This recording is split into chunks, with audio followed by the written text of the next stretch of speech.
after this amazing career, obviously then you took a little bit of a break, and then there was these couple of TV programs that I'm pretty sure that some of our viewers will have seen you on. There was Sky TV's Got to Dance, and there was Britain's Got Talent. So can you just tell us, how did the opportunity to perform on Britain's Got Talent come about, and how did you find your time on the show? What was it like working on that show? Well, Britain's Got Talent it came because of Got to Dance. So because of our success on Got to Dance, I think the following year, Peter and myself, my partner, we went and actually put ourselves forward for an audition. And we got through to the producers, and they basically said, you should have come on this show first, Britain's Got Talent, because it's a bigger platform. So we need to give it a little bit of time before you re-audition again. And we accepted that, we were fine with that. And I'll never forget, it was a year later, and I had surgery, and I was not in my best shape because I was off because of surgery. And we got a phone call from Britain's Got Talent saying, we want you to come and audition. So there's different rounds of auditions with that type of show.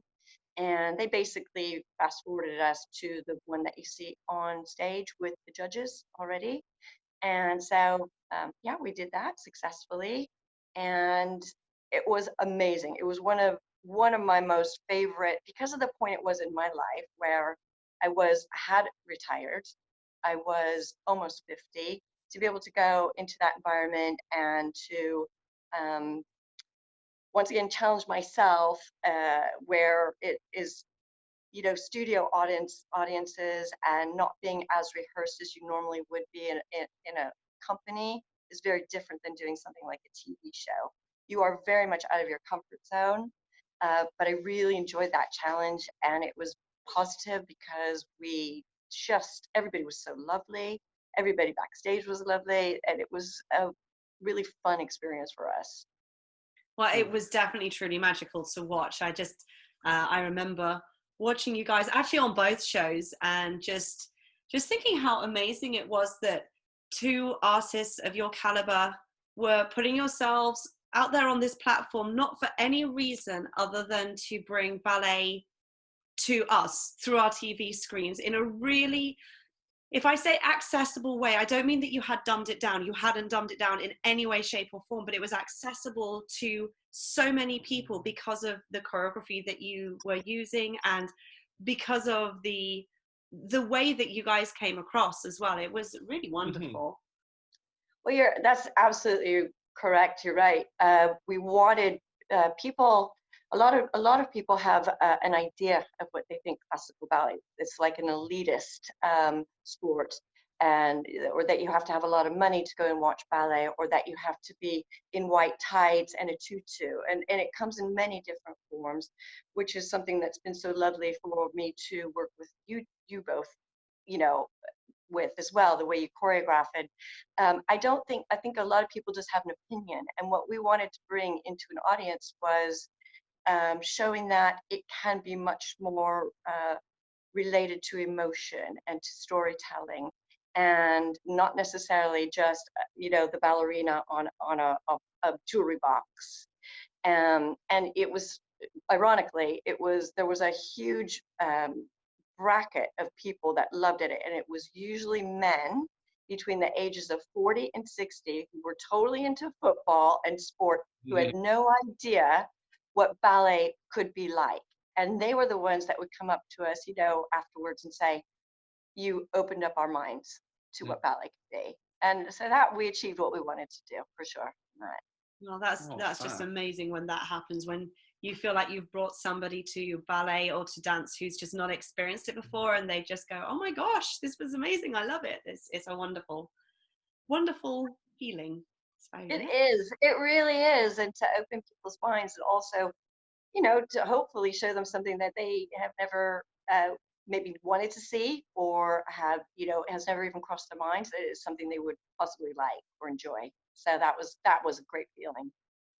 Sorry, I have a diverted question coming from what you just spoke about. Did you ever get that feeling when you were in the companies? Oh, that's a good question. Yes. And you know what? One thing I've always said to myself, if you can reach one person out of thousands, then you've done your job correctly. And that's, because when you're in a ballet company, there's a lot of pressure, of course. You've got um, the director is trying to please a lot of people. There's a lot of money involved. There's a board of directors involved. There are critics involved. And so there's a lot to think about. And so you don't always go out there feeling like you're just doing it from yourself, because there's all these outside influences there.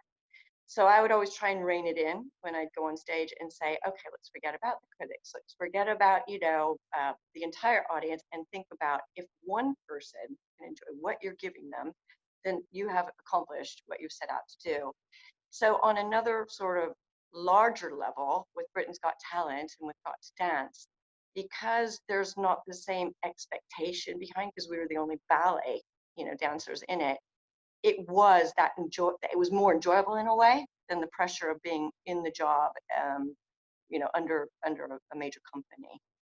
Yeah, well, you're absolutely right. Essentially, it is a completely different audience, because I guess the audience that would normally come to a ballet show, the majority of them are going to be ballet goers already, whereas for Britain's Got Talent, you're being beamed into our living rooms, like literally everybody. That it's not limited to people who would just go to see the ballet. So it's an incredible platform to reach people with, and we're very grateful that you did that. Thank you so much.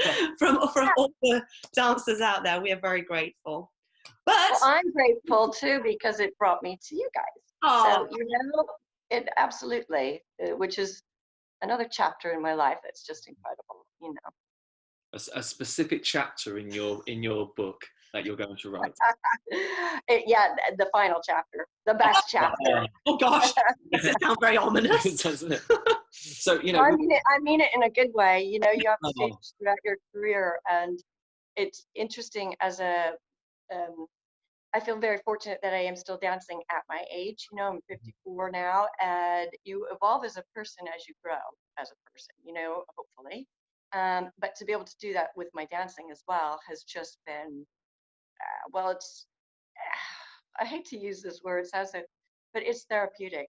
It is therapeutic. I'm still getting to learn at this point in my life, and I have had stages in my career, and this one is extremely special to me, and to be able to share that with you guys, but also what you do for me, you give me a lot, so without getting too sloppy.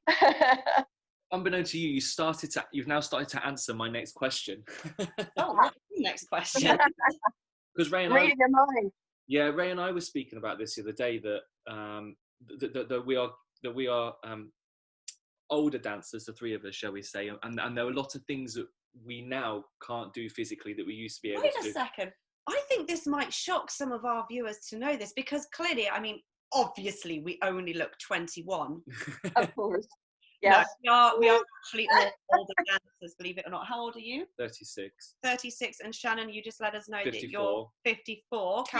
I could be your mother. And I am 41, not 21. Damn it. Yeah. Anyway, so yeah, we're all older dancers, obviously. Yeah. So like I was saying, you do come to the realization there's a lot that you can't do physically that you used to be able to do. But by losing that, you do kind of gain a lot of other things as a dancer, as an artist. So my next question was going to be, what do you feel over the last couple of years, shall we say, that you've learned about yourself as a dancer, as an artist?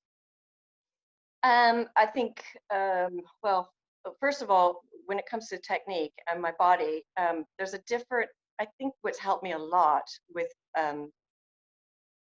knowing how to push my body is come from teaching, actually, and learning more about the physical side, and because when I was younger, I used to be able to just bash through stuff.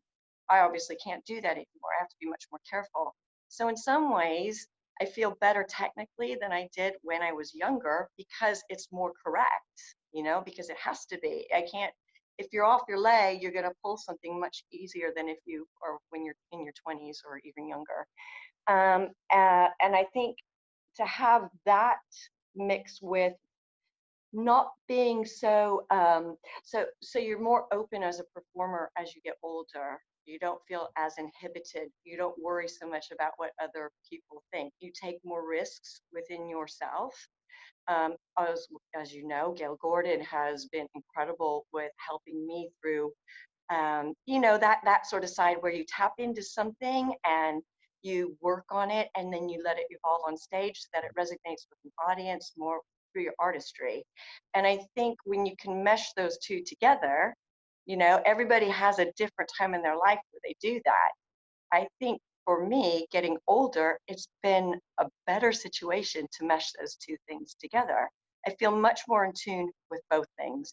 And when I go on stage, I'm aware of them. Whereas when I was younger, if nerves took over or whatever, you go on more of an automatic drive. Whereas now, especially with you guys in the company, and we get to, you know, we don't just perform it once, we get to continue to evolve in our characters and get comfortable on stage and get to that it's wonderful feeling where you have that one show where you go, I was in the zone on that one. That's a great feeling.